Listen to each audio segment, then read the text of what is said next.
Hello students, आज हम लोग आगे पढ़ेंगे। क्या स्टार्ट कर रहे थे? इक्विवेलेंट फ्रैक्शन पढ़ रहे थे ना, उसी के आगे पढ़ेंगे। ठीक है। आज हम लोग किस टाइप के क्वेश्चन करेंगे? आज हम करेंगे are they equal or not. Are they equal or not. ठीक है। आज हम लोग क्या पढ़ेंगे? क्या ये दोनों, कौन दोनों? फ्रैक्शंस। यहाँ पे दे फ्रैक्शंस। क्या ये फ्रैक्शंस इक्वल हैं कि नहीं है? ठीक है। पहला क्वेश्चन देखते हैं। जैसे हमारे को दे रखा है 2/3 और 4/6। ठीक है। अब हमसे पूछा है क्या ये दोनों फ्रैक्शंस, ये दोनों भिन्न दिख रहे हैं ना, क्या ये दोनों भिन्न बराबर है कि नहीं है बराबर? ठीक है। तो देखने से तो नहीं लग रहा, देखो देख रहे हैं तो ये तो 2/3 दिख रहा है, ये 4/6 दिख रहा है, तो देखने से तो लग रहा है कि ये बराबर नहीं होंगे, है ना। पर ऐसे नहीं करना होता। ठीक है। देखने से आप देखोगे तो सारे ही अलग लगेंगे। कोई ऐसा पागल नहीं होगा जो यहाँ पे भी 2/3 लिख दे, यहाँ पे भी 2/3 लिख दे। मतलब क्या हुआ उसका? फिर वो तो बराबर ही होंगे। तो लिखे अलग अलग होंगे, पर हमारे को क्या देख के बताना है कि ये दोनों बराबर हैं कि नहीं है। देखो, तो सबसे पहला काम होता है, सबसे पहला दिमाग में याद रखना, हमें दोनों को सिंपलेस्ट फॉर्म में लेके जाना है।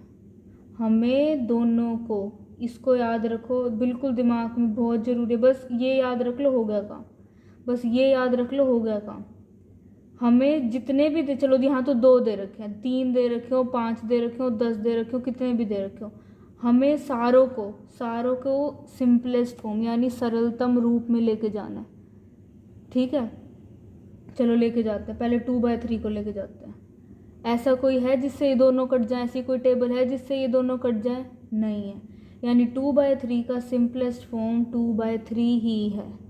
ठीक है। अब 4/6, क्या कोई ऐसी टेबल है जिससे दोनों कट जाए? हाँ है। कौन सी है? 2 की है। 2 2 जा 4, 2 3 जा 6, क्या आ गया? 2/3 हो गया सिंपलेस्ट फॉर्म। अब देखो, अब कोई ऐसी टेबल है जिससे दोनों कट जाए? ऐसी कोई टेबल है जिससे दोनों कट जाए? नहीं है। नहीं है ना, यानी ये इसका सिंपलेस्ट फॉर्म है ना। अब देखो दोनों बराबर दिख रहे हैं। 4/6 को ऐसे लिख सकते हैं, यानी ये इसका सिंपलेस्ट फॉर्म है। अब देखो दोनों बराबर दिख रहे हैं, दिख रहे हैं दोनों बराबर, यानी ये दोनों इक्वल हैं, यानी 2/3 इक्वल है 4/6 के। तो हमारे को क्या करना होता है? दोनों को, 2 दे रखे हो, 3 दे रखे हो, 4 दे रखे हो, दोनों को सिंपलेस्ट फॉर्म में लेके जाना है। फिर देखना है कि वो बराबर है कि नहीं है। अगर फिर वो बराबर नहीं आ रहे तो वो बराबर नहीं है, अगर वो फिर बराबर आ रहे हैं तो वो इक्वल फ्रैक्शंस हैं। ठीक है। अब क्वेश्चंस करते हैं। देखो, एक और क्वेश्चन लिखते हैं हम लोग 4/5 और हम लोग लिखते हैं 16/20। ठीक है। हमें बताना है क्या ये दोनों बराबर हैं कि नहीं है। हम यहाँ बॉक्स बना देते हैं। ठीक है। अगर बराबर होंगे ना तो ऐसे, ऐसे बराबर का ये होता है ना, तो ऐसे लगा देंगे। ठीक है। तो देखते हैं, पहले इसको सिंपलेस्ट फॉर्म में बदलते हैं 4/5 को। ऐसी कोई टेबल है जिससे दोनों जाते हैं? नहीं है, यानी ये हमारा सिंपलेस्ट फॉर्म में ही है। अब 16/20 को देखते हैं। देखो 4/5 को लिया हम लोगों ने, वो तो पहले से ही सिंपलेस्ट फॉर्म में है तो छोड़ दिया। अब हम 16/20 को लेते हैं। ठीक है। देखो, ऐसी कोई टेबल है जिससे दोनों जा रहे हैं? है। कौन सी है? 2 की है।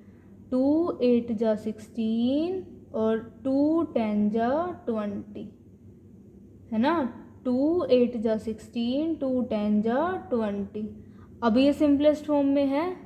नहीं है। क्यों नहीं है? क्योंकि ये अभी भी 2 की टेबल से कटेगा। 2 4 जा 8, 2 5 जा 10। अब कोई ऐसी टेबल है जो दोनों को काट रही है? नहीं है। ऐसी कोई भी टेबल नहीं है जिसमें दोनों आते हो, तो ये इसका सिंपलेस्ट फॉर्म है। सर्कल कर लो दोनों को। देखो देखो, आए ना दोनों बराबर, यानी ये दोनों इक्वल हैं, यानी ये दोनों इक्वल हैं। ठीक है। अब एक और देखते हैं, क्वेश्चन नंबर 3। क्वेश्चन नंबर 3 हम लोग लिखते हैं 18/20 और नहीं, इक्वल नहीं लगाते, हमारे को क्या बताना है? 18/20 और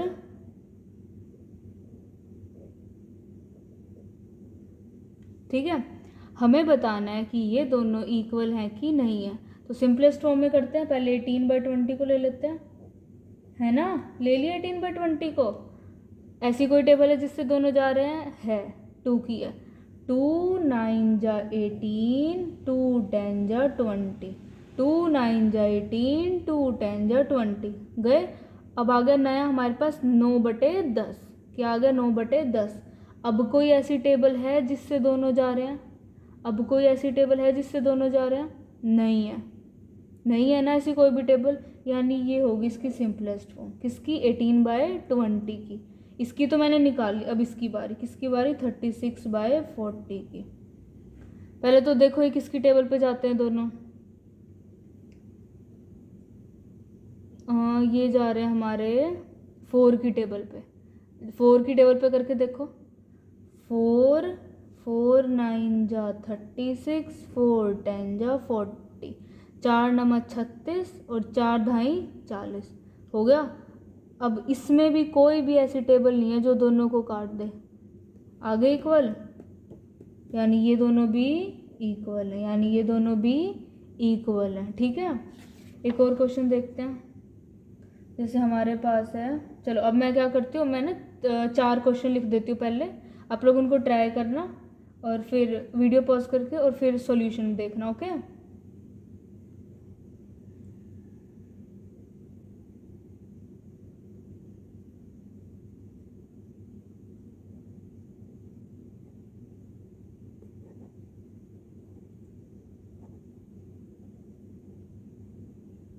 क्या बताना है, find whether they are equal or not, क्या ये बराबर है या नहीं है, ये हमारे को बताना है। ठीक है।